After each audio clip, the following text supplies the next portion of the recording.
आइए हम प्रार्थना करें। सेनाओं के यहोवा पवित्र परमेश्वर पिता, हम आपको धन्यवाद देते हैं विश्व में पाई जाने वाली हर एक एनाबैप्टिस्ट मेरोनाइट कलीसियाओं के लिए, भाई बहनों के लिए, जिनको आपने अब तक अपना अनुग्रह दिया है कि हम एक साथ एक मन होकर आपकी आराधना करें, एक साथ मिलें, एक दूसरे के साथ सहभागिता करें और एक दूसरे के लिए आशीष के कारण हों। इस समय जब आपके जीवित वचन पर हम पूरे विश्व भर के मेरोनाइट कलीसिया के लोग एक ही वचन पर मनन करते हैं और आपकी इच्छा को जानने का प्रयास करते हैं, आप हमसे बोलें, बातचीत करें ताकि प्रभु आपकी इच्छा को हम जान सकें, हमारी सहायता करें, उसे अपने जीवन से पूरा कर सकें। इस समय के लिए आपकी सहायता, अगुवाई और आशीष वे विनती मुक्तिदाता प्रभु यीशु मसीह के नाम से मांग लेते हैं, आमीन। आज का जो संदेश है वो मेरोनाइट वर्ल्ड कॉन्फ्रेंस के द्वारा से भेजा गया है और इस संदेश को तैयार किया है हैना जागेसर ने, जो कि स्विट्जरलैंड के इवेंजलिशे मेनोनाइटे नगेमाइंडे शैंजली मुटेंज एक समूह है, उसकी ये सदस्या हैं स्विट्जरलैंड में, और उन्होंने इस संदेश को तैयार किया है जिसको मैं आपके सामने रखूंगा। मुख्य रूप से बाइबल से दो हिस्से आज की शिक्षा के लिए लिए गए हैं। पहला हिस्सा है मीका नबी की पुस्तक, उसका 6वां अध्याय और उसका 8वां पद,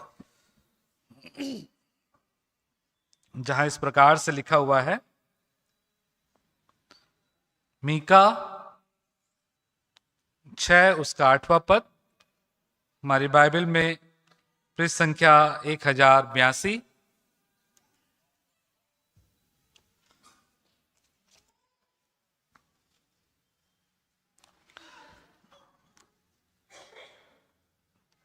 वर्ष 8।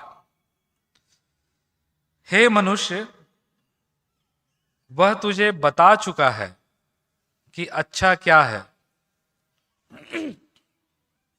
और यहोवा तुझसे इसे छोड़ और क्या चाहता है कि तू न्याय से काम करे और कृपा से प्रीति रखे और अपने परमेश्वर के साथ नम्रता से चले।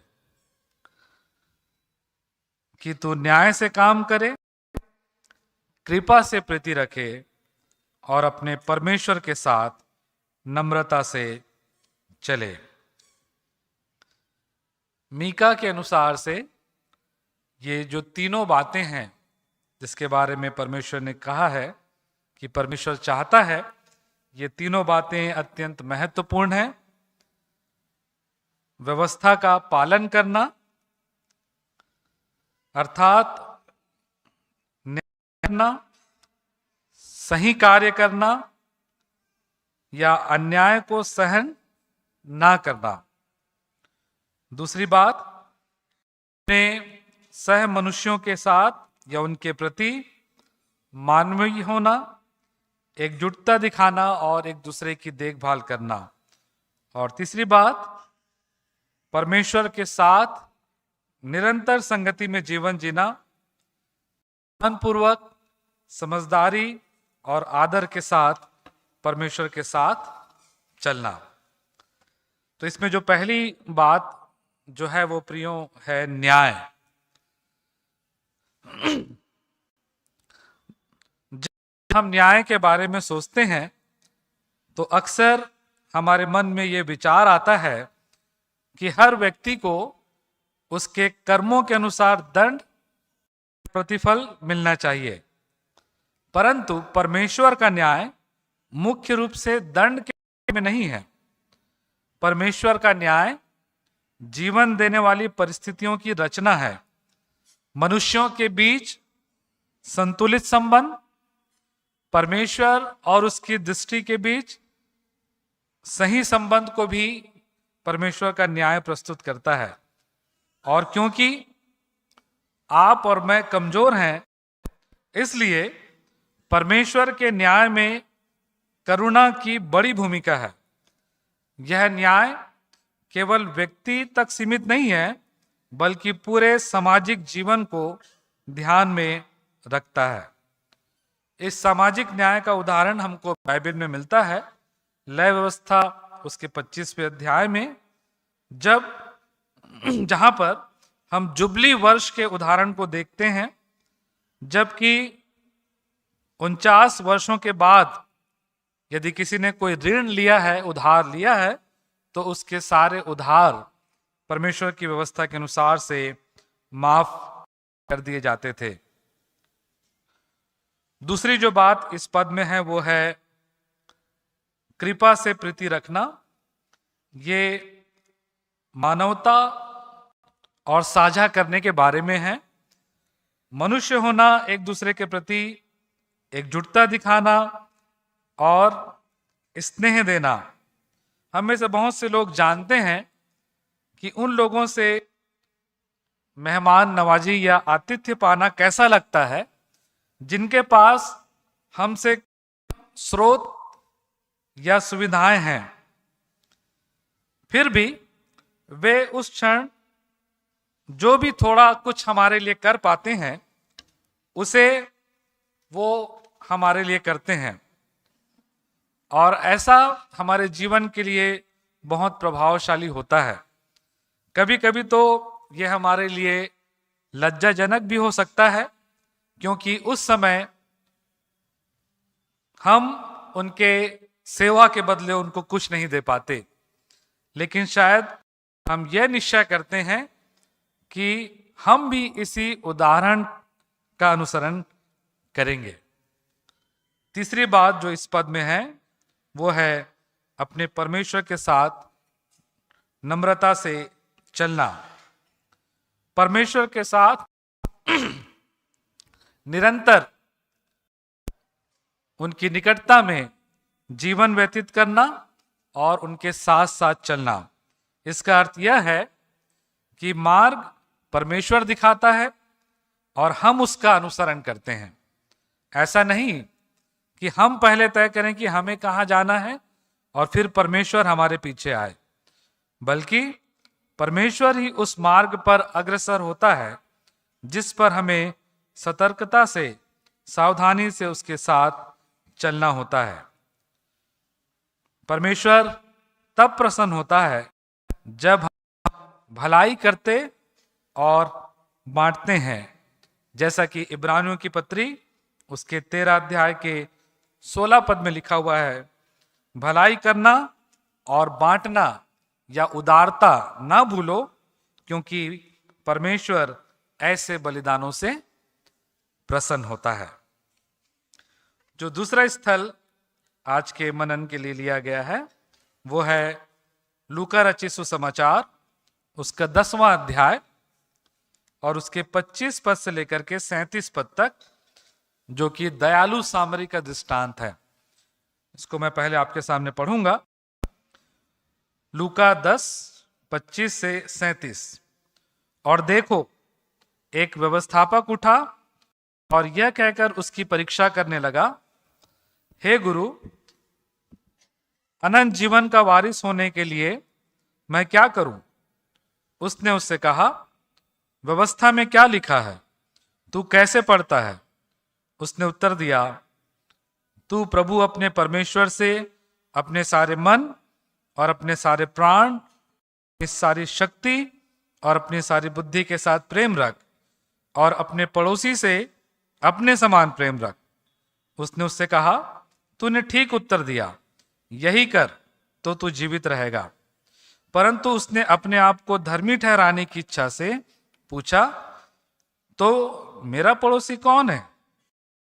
यीशु ने उत्तर दिया, एक मनुष्य यरूशलेम से यरीहो को जा रहा था कि डाकुओं ने घेर कर उसके कपड़े उतार लिए और मार पीट कर उसे अधमरा छोड़ चले गए।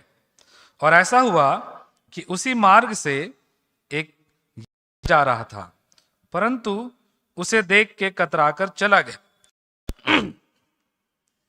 इसी रीति से एक लेवी उस जगह पर आया, वो भी उसे देखकर कतराकर चला गया, परंतु एक सामरी यात्री वहां आ निकला और उसे देखकर तरस खाया। उसने उसके पास आकर उसके घाव पर तेल और दाखरस ढालकर पट्टी दी और अपनी सवारी पर चढ़ाकर सराय में ले गया और उसकी सेवा टहल की। दूसरे दिन उसने 2 दिनार निकालकर सराय के मालिक को दिए और कहा, इसकी सेवा टहल करना, और जो कुछ तेरा और लगेगा वो मैं लौटने पर तुझे भर दूंगा।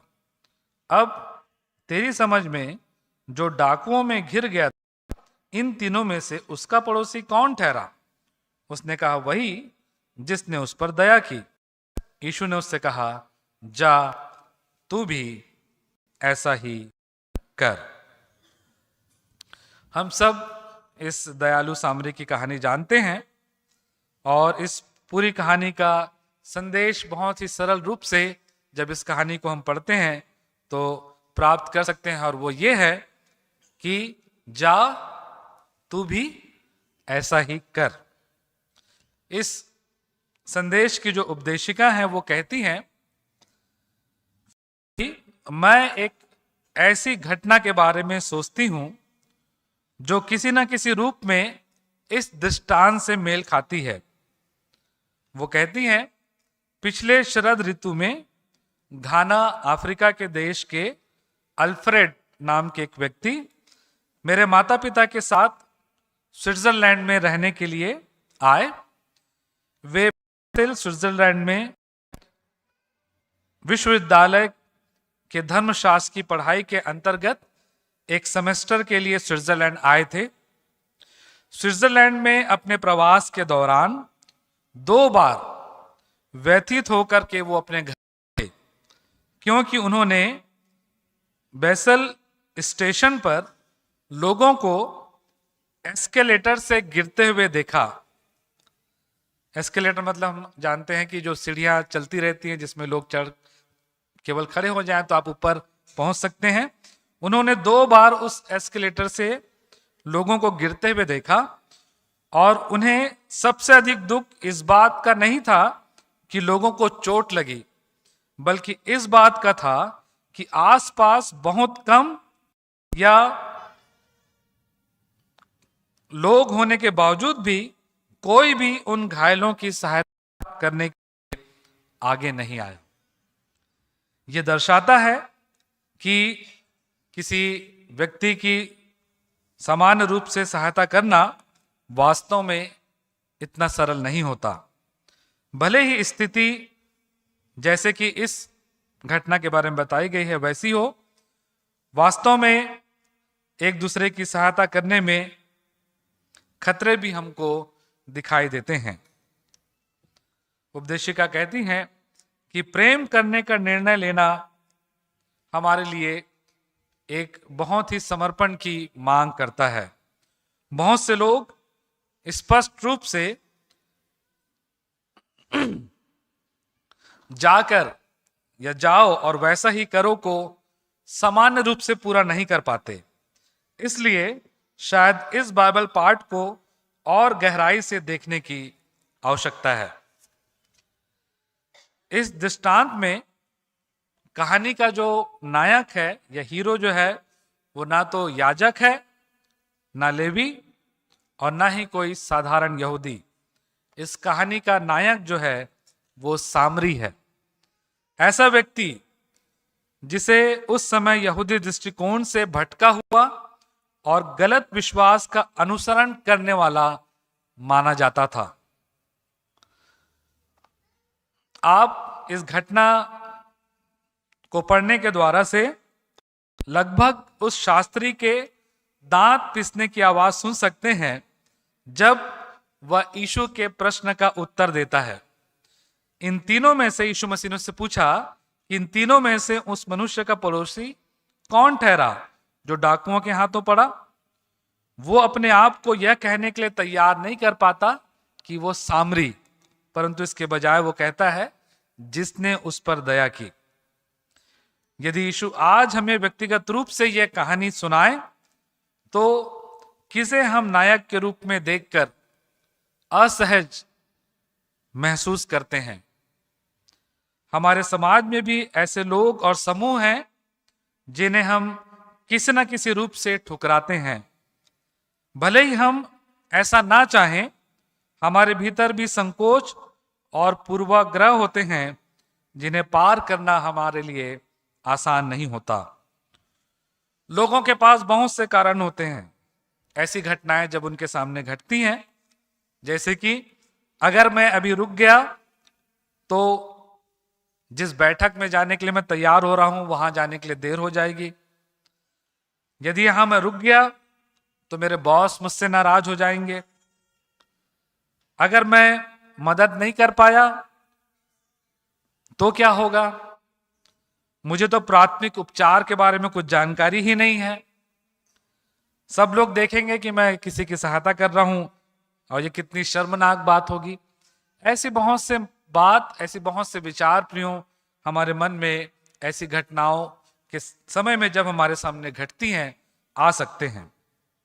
परंतु हम यहां पर पाते हैं कि यीशु मसीह जानबूझकर इस कहानी को इस तरह सुनाते हैं कि सुनने वाले उससे असहज हो जाएं। एक पल के लिए सामरी की भूमिका को हम किसी ऐसे व्यक्ति या समूह से जोड़ करके देखें जो हमको असहज लगते हैं। इस संदेश की उपदेशिका कहती हैं कि अक्सर भले सामरी की कहानी सुनते समय या सुनाते समय मानवता के प्रति करुणा पर जोर दिया जाता है, लेकिन मध्य पूर्व की संस्कृति के विशेषज्ञ केनेथ ई बेली ने उनकी सहायता करी जब वो इस संदेश को तैयार कर रही थी कि उस समय के संदर्भ को वो समझ सके और इस कहानी में प्रेम करने की साहस की कमी को एक महत्वपूर्ण भूमिका के रूप में पहचान सकें। सबसे पहले याजक को देखते हैं जो संभवतः यरूशलेम में 2 सप्ताह की सेवा के बाद यरीहो अपने घर लौट रहा था। यदि वह उस घायल व्यक्ति के पास जाता जिसके बारे में उसे ये पता नहीं था कि वो मर गया है या जीवित, तो वह अनुष्ठानिक रूप से अशुद्ध हो सकता था। इसका अर्थ यह होता है कि एक लंबी शुद्धिकरण की प्रक्रिया जिसके दौरान उसे उसके सेवकों और उसके परिवार को कई असुविधाजनक परिणामों का सामना करना पड़ता, और यदि वह अशुद्ध होने के बाद भी शुद्धिकरण से बचता तो इसका अर्थ यह होता कि वह अशुद्ध अवस्था में वेदी पर सेवा कर रहा है, जिससे उस पर आरोप लग सकते थे और उसके परिणाम और भी गंभीर हो सकते थे। इसलिए याजक के लिए इस स्थिति में कई खतरे और असुविधाएं थीं। स्पष्ट रूप से उसमें आवश्यक साहस की कमी थी और उसके लिए इस परिस्थिति को नजरअंदाज कर आगे बढ़ जाना बहुत आसान था। इस संदेश की उपदेशिका ये भी कहती हैं कि बासेल रेलवे स्टेशन पर अल्फ्रेड की कहानी में भी जिन्होंने मदद नहीं की उनमें से कई ने शायद इसी प्रकार सोचा। याजक के बाद लेवी को हम देखते हैं। लेवी जो वहां पर आता है वो मंदिर में याजक का एक सहायक था। केनेथ बेली जो कि विद्वान है, वो उनका मानना है कि लेवी को यह पता रहा होगा कि उससे पहले उसी मार्ग से एक याजक गुजर चुका है। लेवी याजक के अधीन रहते थे। क्या उसे उस याजक को उजागर करना चाहिए था जिसने सही काम नहीं किया? इसके लिए भी उसे साहस चाहिए था। इसके अलावा क्योंकि याजक जो पहले ही वहां से गुजर चुका था, सही और गलत को बेहतर वो जानता था, लेवी लगभग, जो कि उसका केवल एक सहायक था, लगभग बिना किसी अपराध बोध के आगे बढ़ जाता है। उपदेशिका कहती हैं कि बासेल स्टेशन पर खड़ा अल्फ्रेड, उसके जीवन में घटी इस घटना में भी कुछ लोगों ने शायद अपने आप से पूछा होगा कि मैं ही क्यों मदद करूं, यहां तो और भी लोग हैं, वे शायद मुझसे बेहतर कर पाएंगे, और इसलिए वे लोगों की मदद शायद नहीं किए। तीसरी जो बात इस घटना में हमको दिखती है वो है दयालु सामरी की। और ये दयालु सामरी जो है, जो भी उसने इस घायल व्यक्ति के लिए किया, उसकी शायद हम कल्पना पूरी रीति से ना कर सकें। उसके भीतर प्रेम से कार्य करने का माफ करेंगे, प्रेम से कार्य करने का एक साहस था। उस समय के यहूदियों का शत्रु होने के बावजूद वो, अर्थात दयालु सामरी, घायल व्यक्ति की देखभाल करता है, उसे पास के एक सराय में ले जाता है, और संभवतः किसी यहूदी नगर में। उस समय इस कहानी को सुनने वाले शायद ये अपेक्षा करते कि सामरी घायल व्यक्ति को नगर की सीमा पर छोड़कर भाग जाए। यहां तक कि एक यहूदी का उद्धारकर्ता होने के बावजूद भी सामरी संभावित बदले से सुरक्षित नहीं होता। इसके अतिरिक्त घायल व्यक्ति को सराय में ले जाकर उसके उपचार के लिए धन देना, सामरी ने ना केवल उस यहूदी का जीवन बचाया, बल्कि संभवतः उसकी स्वतंत्रता भी बचाई, क्योंकि डकैती के बाद उस व्यक्ति के पास कुछ भी शेष नहीं था, और अपने ऋण चुकाने के लिए उसे दासत्व में भी बेचा जा सकता था। प्रेम में कार्य करने का इस दयालु सामरी का यह साहस हमें दिखाता है प्रियो, कि प्रेम दूसरों के जीवन को कैसे बदल सकता है। अब आइए हम यीशु मसीह के प्रश्न की ओर वापस लौटते हैं, और वो प्रश्न था कि इन तीनों में से उस मनुष्य का पड़ोसी कौन ठहरा जो डाकुओं के हाथों में पड़ा। परंतु जब आप ध्यान से देखें तो प्रभु यीशु मसीह इस प्रश्न को अलग ढंग से रखते हैं। ऐसा प्रतीत होता है कि सही प्रश्न यह नहीं था कि मेरा पड़ोसी कौन, बल्कि यह था कि मैं किसका पड़ोसी हो सकता हूं। यह नहीं कि अनंत जीवन पाने के लिए मुझे किससे प्रेम करना चाहिए, परंतु यह कि मैं किस तक पहुंच सकता हूं, मैं किसका सहारा बन सकता हूं, कौन मुझ पर भरोसा कर सकता है।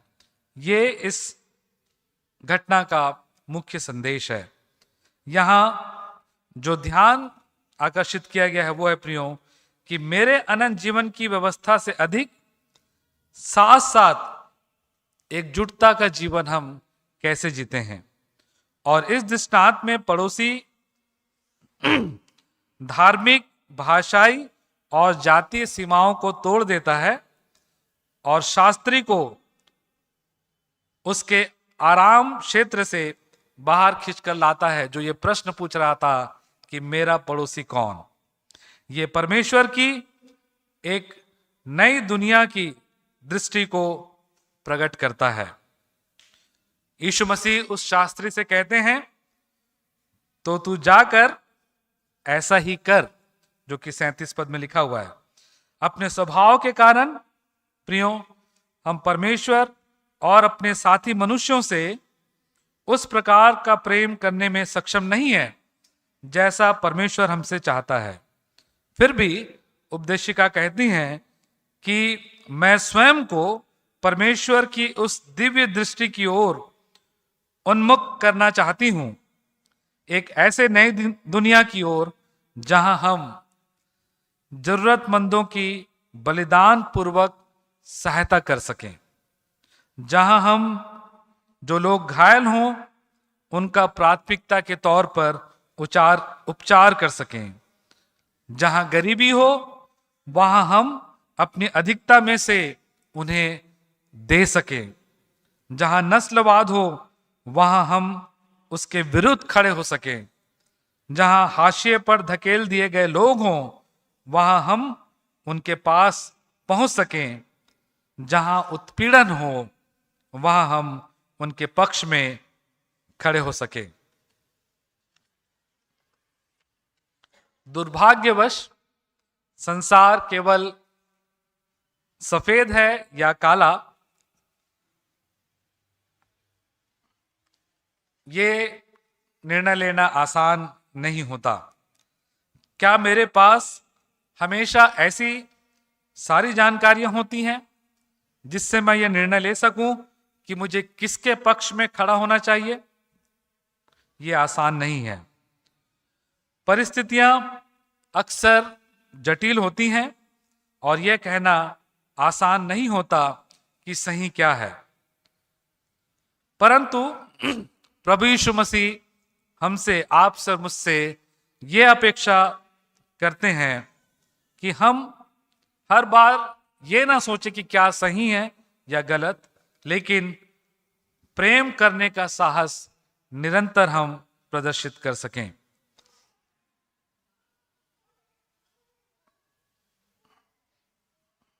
ये कहानी जो कि दयालु सामरी की है, हमारे लिए एक आदर्श बन सकती है और बनना भी चाहिए, जो हमें नम्रता सिखाती है, हमारे घमंड को तोड़कर सीमाओं के पार देखने में हमारी सहायता करती है और सभी मनुष्यों से प्रेम करने का साहस देती है, तब भी जब हम पहली नजर में उसे शायद संभव ना समझें। कभी कभी एक दूसरे से प्रेम करना आसान होता है और कभी कभी इसके लिए हमको साहस जुटानी पड़ती है, लेकिन यदि हम सच्चे मन से प्रेम कर पाएं तो हम अपने पड़ोसियों के जीवन बदल सकते हैं और उनके लिए एक सच्चे साथी मनुष्य बन सकते हैं और इस प्रकार से उनके साथ मसीह के प्रेम से अपनी एकजुटता को हम प्रदर्शित कर सकते हैं। जैसा कि पहला कुरिन्थियों उसके 13 अध्याय के 13 पद में लिखा हुआ है, पर अब विश्वास, आशा, प्रेम ये तीनों स्थायी हैं, पर इनमें सबसे बड़ा प्रेम है। जो गीत हमने गाया स्पेनिश भाषा में वो इसी पर आधारित है कि बस प्रेम है, बस प्रेम है, बड़ा हो या छोटा, महिला या पुरुष, बस प्रेम है। आइए इस गीत के इस कोरस को बस हम गाएंगे और उसके बाद हम प्रार्थना में जाएंगे। अगर संभव हो तो उस गीत के इस कोरस को लगा देंगे।